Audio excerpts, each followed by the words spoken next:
কেমন আছেন সকলে? আশা করি ভালো আছেন। অঙ্কনা ডেইলি লাইফস্টাইলে নতুন আরও একটি ব্লগে আপনাদের সবাইকে জানাই স্বাগত। বারটি আজ রবিবার, আদিত্য আজ ঘরে আছে। সকালবেলায় আপনাদের সঙ্গে শুরু করলাম ব্লগটি। এখন বাজে ওই 6:30 কি 7টার মতন। যাই চলো ওকে আগে দুধটা দিয়ে দিই। আজ রবিবার তো ভেবে যে সকালবেলা একটু দুধ গরম করে ওকে দুধটা খাইয়ে দেবো, তারপরে আমাদের সকলের সাথে ওকে একটু টিফিন করাবো। চলো সকালবেলা একটু দুধ কমপ্ল্যান দিয়ে ওকে দিনের শুরুটা করাই। আজ আবার আপনাদের দাদাভাই বেরিয়ে যাবে জানেন। রবিবার হলে কি হবে, মানুষটার আজকে আর ছুটি নেই। যাবে সেই 7 সকালে আর আসবে সেই রাত 11টার সময়। কালকে বলতেই আমার মনটা একেবারে খারাপ হয়ে গেল জানেন। আমরা সারা সপ্তাহ জুড়ে এই রবিবারটার আশা করে থাকি তিনটে মানুষ কি করে একটু সময় কাটাবো। সকাল সকাল যাই হোক, আমি না শনিবার দিন রাতের বেলাতে এই আটাগুলো মেখে রেখেছিলাম রুটি করবার জন্য, কিন্তু রাত্রে আর রুটিটা করা হয়েছিল না। যাই হোক, সেটা আমার এখন কাজে লেগে যাচ্ছে। একটু পরেই তো আপনাদের দাদাভাই আবার বেরিয়ে পড়বে, তাই সকাল সকাল করে ভাবছি একটু পরোটা করে দিই। মানুষটা খেয়ে বেরালে আমার মনটাও শান্তিতে থাকবে যে না কিছু একটা খেয়ে বেরিয়েছে। না হলে সেই বেরাবে কখন, খাবে কখন, তার তো কোনো ঠিক নেই। বাড়ির থেকে বা তাড়াতাড়ি করে বেরিয়ে যাবে, কিন্তু সেই অফিস থেকে আবার কখন যাবে তার তো কোনো ঠিক নেই। সেই জন্য ঝটপট করে একটুখানি পরোটা করতে চলে এসেছি। রুটিগুলোকে আগে একটু বেলে নিলাম, কারণ ফ্রিজে ডোটা ছিল তো বেলতে একটু কষ্ট হচ্ছিল। শক্ত হয়ে গেছে ডোগুলো। খুব অল্প তেলে রুটিগুলোকে ভালো করে আস্তে আস্তে করে ছেঁকে নেব। যাই হোক চলুন, আপনাদের কার কত তেল খরচ হয় এক মাসে আপনারা কিন্তু অতি অবশ্যই কমেন্টের মাধ্যমে জানাবেন। আমার কতটা খরচ হয় আপনাদের পরের একটা ব্লগে আমি শেয়ার করে দেবো। তবে তার আগে জানতে চাই যারা যারা আমার এই ভিডিওটা দেখছেন কার কত লিটার তেল খরচ হয় সেটা কিন্তু অবশ্যই জানাবেন। আরও হ্যাঁ, আপনাদের ভিডিও শুরুতে একটা রিকোয়েস্ট করব, ভিডিওটি দেখার পরে আপনাদের যদি ভালো লেগে থাকে অতি অবশ্যই একটা লাইক করে দেবেন, চ্যানেলটিকে সাবস্ক্রাইব করে আমার পাশে থাকবেন। আরও মূল্যবান কিছু টিপস শেয়ার করব আপনাদের সঙ্গে। চলুন আস্তে আস্তে সবটাই দেখতে পারবেন, জানতে পারবেন। সকালবেলা হাজব্যান্ডের মন জয় করার জন্য সব থেকে যেটা গুরুত্বপূর্ণ কাজ সেটা হচ্ছে ওর পছন্দসই খাবার। আমটাও পছন্দসই খাবার, চিকেনটাও ওর পছন্দসই খাবার। ফ্রিজে চিকেন ছিল, একটু কষ্ট হচ্ছিল বা সমস্ত কিছু ম্যানেজ করতে, বাচ্চা রয়েছে, ওকে পড়ানো, সব কিছু করার মধ্যে দিয়েও ভাবলাম না, আগে বাড়ির যে মেন মানুষ তাকে আগে মনটা জয় করতে হবে। তো যাই হোক, আপনারাও কিন্তু এইভাবেই সবসময় দেখবেন খাবার রান্নাঘর থেকে একটু সুস্বাদু খাবার নিয়ে গেলে ব্যাস মানে হাজব্যান্ডের মনটা জয় করা সব থেকে বড় সহজ। এদিকে আদিত্যবাবুকেও বই নিয়ে বসিয়ে দিয়েছি, আমরা সকলেই মোটামুটি টিফিন করে নিয়েছি।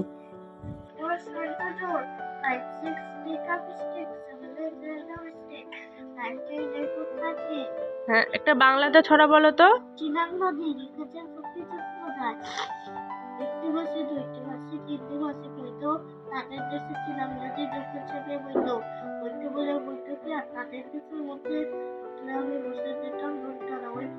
হ্যাঁ, গুড। জাতীয় ফলের নাম কি? কোন ফলের ভিতরে জল থাকে? কোন ফলের গায়ে কাঁটা থাকে? পানি ফল, কাঁঠাল। হ্যাঁ, কোন ফলের গায়ে চোখ আছে? আনারস। আচ্ছা, কোন ফলের বাইরে সবুজ ভেতরে লাল? তরমুজ। কাঁচা ও পাকা দুটোই খাওয়া যায়, কোন কোন ফল? কলা, পেঁপে।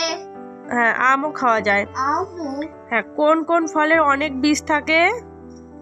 অনেক। হ্যাঁ, পেঁপে, কাঁঠাল, তারপরে তরমুজ। আচ্ছা, উড়তে পারে কোন মাছ? মুরুক্কু মাছ। হ্যাঁ, সব থেকে বড় মাছের নাম কি? বড় মাছ। হ্যাঁ, সব থেকে বড় মাছের নাম কি? তিমি মাছ।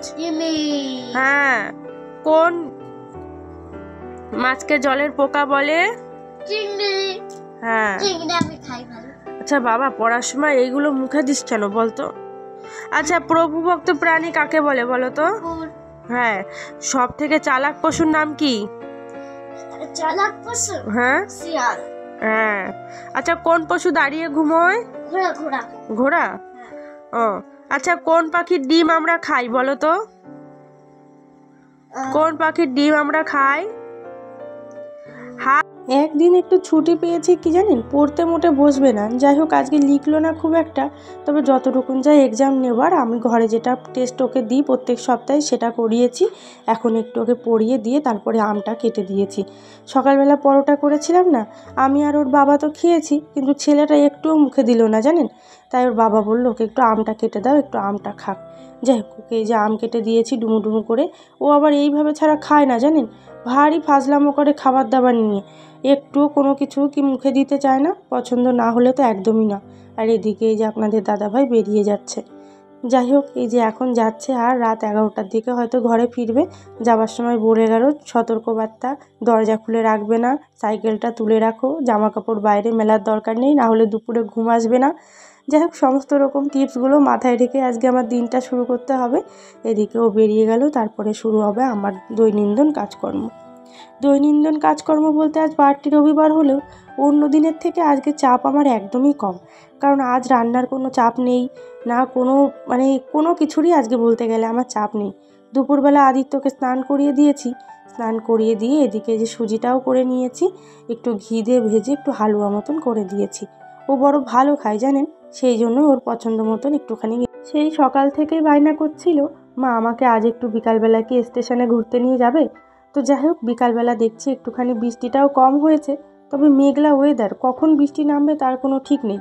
তো যাই হোক ওকে বললাম চল বাবালা, একটা ছাতা নিয়ে চল, যদি নাকি এখন বৃষ্টিটা নেমে যায়, তার জন্য সেফ টু ফার্স্টের জন্য আগের ছাতাটা ওকে দিলাম। আর এদিকে মেঘটা দেখেছেন কেমন মাথার উপরে চলে এসেছে, মনে হচ্ছে এক্ষুনি বৃষ্টিটা নামবে। এটা হচ্ছে আমার বাড়ির সামনেটা, আমার কোয়ার্টার হচ্ছে ওই যে দেখতে পাচ্ছেন লাস্টের কোয়ার্টারটি, ওটি হচ্ছে আমার কোয়ার্টার। আমার ঘরের সামনের পরিবেশটা দেখেছেন তো, পুরোটাই সবুজে ঘেরা। চলুন আমরা চলে এসেছি স্টেশনে, একটু এখানে বসবো, একটু সময় কাটাবো, তারপরে চলে যাব আস্তে আস্তে বাড়িতে। বাড়িতে গিয়ে সন্ধ্যা করা আছে, নানান রকমের কাজ আছে। পুরোটাই ফাঁকা জানেন, এত বড় স্টেশনটা, ওই গোটা পাঁচেক লোক মনে হয় ঘোরাঘুরি করছে। এই হচ্ছে স্টেশনের অবস্থা। স্টেশনটা কদিন আগেই করেছে জানেন, নতুন করে, আগে তো ছিলই ভালো সুন্দর করে করা, তার উপরে আরও একটু নতুনত্বের ছোঁয়া হয়তো দিয়েছে, যার জন্য এই স্টেশনটা এত নোংরা নোংরা লাগছে। না হলে স্টেশনটা বেশ ভালো পরিষ্কার। আপনারা তো অনেকে জানেন যে আমি কোন স্টেশনে থাকি, আপনাদের আর নতুন করে কোনো কিছু বললাম না। চলুন আপনাদেরকে দেখাই। আদিত্য ওদিকে দেখাচ্ছিল শ্মশান, আমার ঘরের সামনে শ্মশান আছে, তো সেটিও দেখাচ্ছিল। এইদিকে দেখেছেন কি সুন্দর ফুল ফুটেছে, এটাকে কৃষ্ণচূড়া ফুল হয়তো বলে, আমি ঠিক জানি না, তবে দুর্দান্ত লাগছিল। এখানে দাঁড়িয়ে প্রায় 1 বছর আগে আদিত্যর একটা ছবি তোলা আছে। এত মনে পড়ছে যে সেই আদিত্য 1 বছরের মধ্যে কতটা পরিবর্তন হয়ে গেছে। এদিকে দাঁড়িয়ে দাঁড়িয়ে দেখাচ্ছে মা, এখান দিয়ে আমরা দীঘাতে যাই তাই না, কত রকমের কথা জানেন, এত রকমের স্মৃতি। হয়তো আর কদিন পরে আমরা আবার যখন এখান থেকে চলে যাব অন্য কোথাও, তখন আমাদের এই স্মৃতিগুলোই আমাদের এই ইউটিউবের খাতায়, ইউটিউবের ডায়েরিতে আমার থেকে যাবে। আপনাদের সঙ্গে সেইটুকুই রাখা, আপনাদের সঙ্গে স্মৃতির খাতায় এইটুকুই রাখা।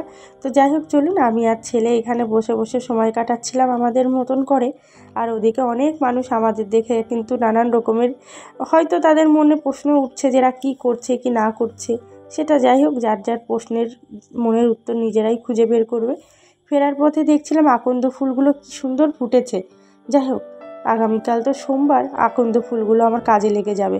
এইদিকে যে আদিত্যবাবু বসে বসে, এটাকে কি বলে ঠিক, লজ্জাপতি গাছ, সেই লজ্জাপতি গাছে নাড়িয়ে নাড়িয়ে দেখছিল যে এগুলো কী সুন্দর বন্ধ হয়ে যাচ্ছে। ওর কাছে এগুলো তো নতুন নতুন রকম, যেটা দেখে সেটাই ও করার চেষ্টা করে। যাই হোক আজ তবে ভিডিওটি এই পর্যন্তই রাখছি। ভালো থাকবেন, সুস্থ থাকবেন, দেখা হবে নতুন আরও একটি ব্লগে আগামীকাল। ততক্ষণ ভালো থাকবেন।